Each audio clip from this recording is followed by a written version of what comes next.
வணக்கம். பாவம்ங்கிற வார்த்தைய நாம எல்லாரும் கேட்டிருப்போம். ஆனா ஒருத்தர பாவின்னு சொல்றதே ஒரு பாவமா இருக்க முடியும் நீங்க என்னைக்காவது யோசிச்சிருக்கீங்களா? இன்னைக்கு ரொம்ப காலமா இருக்கிற இந்த ஒரு விஷயத்த ஒரு புது கோணத்துல இருந்து நாம பார்க்க போறோம். இன்னைக்கு நாம பார்க்க போற இந்த சிந்தனைக்கு ஆதாரம் ஸ்ரீமத் சுவாமி சித் பவானந்தருடைய ஒரு தினசரி தெய்வீக கருத்து தான். இது பாவங்கிற கான்செப்டையே வேற மாதிரி அணுகுது. சரி வாங்க, இதுக்குள்ள என்ன இருக்குன்னு இன்னும் ஆழமா பார்க்கலாம். பாருங்க, இந்த முழு விவாதத்தோட மைய புள்ளியே இந்த கேள்விதான்.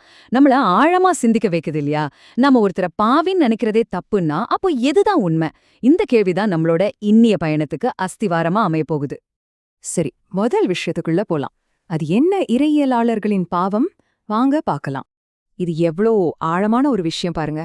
அதாவது மனுஷன் பிறக்கும் போதே பாவின்னு சொல்றாங்க இல்லையா? அந்த கருத்தே மனுஷ இயல்புக்கு எதிரா இறையியலாளர்கள் செஞ்ச ஒரு பெரிய பாவம்னு இந்த கருத்து ரொம்ப தைரியமா சொல்லுது. நாம பொதுவா நம்புற ஒரு விஷயத்த இது அப்படியே தலைகீழா புரட்டி போடுது. அப்போ மனுஷன் பிறக்கும்போது பாவியா இல்லனா அவனோட உண்மையான இயல்புதான் என்ன? அதுக்கு என்ன மாற்று விளக்கம் இருக்குன்னு இப்ப பார்க்கலாம். இந்த ரெண்டுக்கும் இருக்கிற வித்தியாசத்தை பாருங்களே, ரொம்ப சுவாரஸ்யமா இருக்கு. ஒரு பக்கம் நம்ம வழக்கமா கேக்குற பிறவி பாவிங்கிற கருத்து, இன்னொரு பக்கம் இந்த மூலநூல் சொல்ற பிறவி தெய்வீகம்ங்கிற உண்மை. நம்ம கவனத்தையே இத ஒரு நெகட்டிவ் அடையாளத்திலிருந்து ஒரு பாசிட்டிவான இயல்புக்கு மாத்துது. இதுல முக்கியமான விஷயம் என்னன்னா, நம்மளோட அடிப்படை இயல்புல எந்த குறையும் இல்ல. அது ரொம்ப தூய்மையானது, தெய்வீகமானது. நம்ம பிறப்பே தவறுகளோட ஆரம்பிக்கல, நம்ம தெய்வீகத்தோட ஒரு பகுதியாதான் பிறந்திருக்கோன்னு இந்த கருத்து சொல்லுது. ஓகே, ஒரு கேள்வி வரலாம்.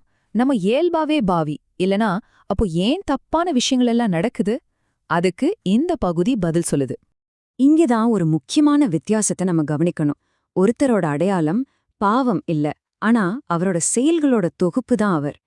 நான் ஒரு பாவின்னு சொல்றதுக்கும் நான் சில செயல்களை செய்றேன்னு சொல்றதுக்கும் பெரிய வித்தியாசம் இருக்கு இல்லையா?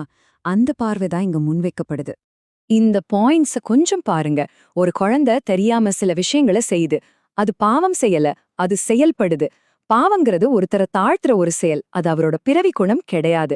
அப்போ இந்த மாதிரி செயல்களுக்கு உண்மையான காரணம் என்னவா இருக்கும்? இப்போ நமக்கு பதில் கிடைச்சிருச்சு.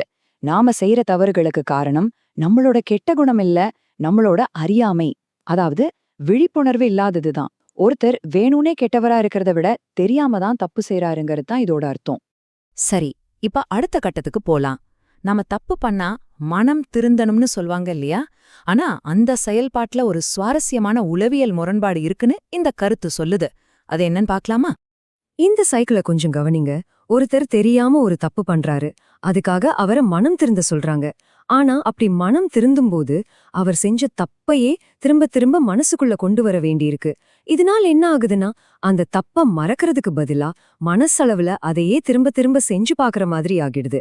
இது ஒரு எதிர்மறையான விளைவுதான் இல்லையா? அப்போ இதுக்கு என்னதான் தீர்வு? மனம் திருந்துறதே ஒரு தப்பான அணுகுமுறைனா சரியான வழி என்ன? அதுக்கு ஒரு ரொம்ப பவர்ஃபுல்லான உதாரணத்தை இந்த கருத்து சொல்லுது. பாவங்கிற இருட்ட விரட்டணும்னா என்ன பண்ணணும்? அதுக்கான பதில் இந்த சின்ன ஆனா ரொம்ப அழகான உதாரணத்துல இருக்கு. இதுதான் தீர்வு. தாயுமானவரோட இந்த வரிகள் ரொம்ப தெளிவா சொல்லுது. இருட்டோட சண்டை போடுறதுக்கு பதிலா ஒரு விளக்க ஏத்துனா போதும், இருட்டு தானா ஓடிடும். அதே மாதிரி நாம செஞ்ச பாவத்தை பத்தியே நினைச்சு வருத்தப்படுறதுக்கு பதிலா நல்ல புனிதமான எண்ணங்களால மனசை நிரப்பும்போது அந்த பாவ எண்ணங்கள் தானாவே அழிஞ்சிடும். நம்ம கவனத்தை தப்பிலிருந்து சரிக்கு திருப்புறதான் ஒரே வழி. கடைசியா இந்த கேள்விய உங்களுக்காகவே விட்டுட்டு போறேன். நம்ம எண்ணங்களுக்கு எவ்வளோ சக்தி இருக்குன்னு நாம எப்ப பார்த்தோம்? உங்க வாழ்க்கையில உங்க சிந்தனை முறைய மாத்துறது மூலமா நீங்க எந்த இருட்ட விரட்டலான்னு ஒரு நிமிஷம் யோசிச்சு பாருங்க.